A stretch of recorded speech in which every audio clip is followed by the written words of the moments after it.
CM Revanth Reddy తరచూ తెలంగాణ యాసతో నేటివిటీని వల్లెవేస్తూ ఉంటారు. కొన్ని చోట్ల ఆయన నోటి నుంచి తీవ్ర దుర్భాషలు బయటకొచ్చినా ఆ లోకల్ యాక్సెంట్ తోనే ఆయన ఆకట్టుకుంటుంటారు. అయితే ముఖ్యమంత్రి అయ్యాక కూడా ఆయన పలుచోట్ల అదే యాసను ప్రయోగిస్తూ తెలంగాణ నేటివిటీని ఉదాహరిస్తూ వస్తున్నారు. ఇలాంటి సందర్భాల్లో కొన్ని చోట్ల బ్లండర్ మిస్టేక్స్ దొర్లుతుంటాయి. అదే కోవలో మొన్న ఢిల్లీలో జరిగిన ప్రెస్ మీట్ లో ప్రభుత్వాది నేతగా రేవంత్ రెడ్డి అనకూడని మాటే అనేశారు. దానిని ఆయన గుర్తించి సవరించుకోనూ లేదు. అధికారులు చెప్పారో లేదో తెలియదు. ఆనాడు ప్రెస్ మీట్ లో పాల్గొన్న జర్నలిస్టులు కనీసం గుర్తించనూ లేదు. అసలు వారికి పట్టింపే లేదని అనిపిస్తుంది. జర్నలిజంలో సామాజిక స్పృహ కొరవడితే ఇలాగే ఉంటుంది. అది వేరే విషయం అనుకోండి. అసలు ముఖ్యమంత్రి రేవంత్ రెడ్డి అన్న మాట ఏంటో తెలుసా?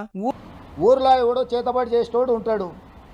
చేతబడి చేసి వాడు ఊర్లోనే జనాలను చంపుతుంటే చూసుకుంటూ ఊరుకుంటామా? వాని చెట్టుకు గట్టేయమా?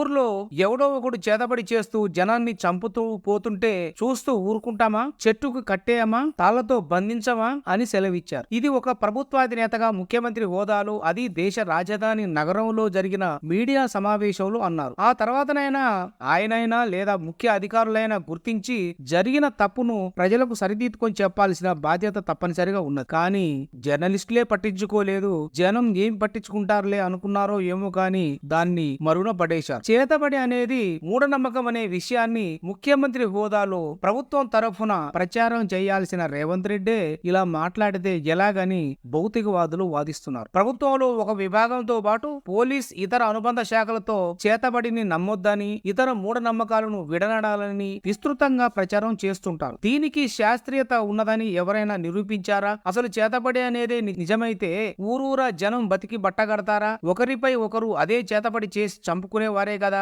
లోకమంతా అల్లకొల్లోలం అయ్యేది కదా. అసలు ఎన్నికల్లో పాల్గొనడం ఎందుకు? చేతబడి చేయించి అవతలి వ్యక్తిని ఓడిస్తే పోలా? ఇంత ఈజీ అయితే రాజకీయ నేతలు కోట్లు ఎందుకు ఖర్చు పెడుతున్నారు? మరి ఇంత లాజిక్ ను సీఎం రేవంత్ రెడ్డి ఎలా మరిచారు అనేదే 6 గ్యారంటీల ప్రశ్న. కేసీఆర్ ను తిట్టాలనే ధోరణిలో ఏదో అనేశారు. దాన్ని వెనక్కి తీసుకోలేకపోయారు. కానీ ఇంత బ్లండర్ మిస్టేక్ ను అంత ఈజీగా అనేసి కనీసం వెనక్కి తీసుకోకపోతే జనంలో ఆయనే కాదు ఎవరైనా పలుచన కాక తప్పదు.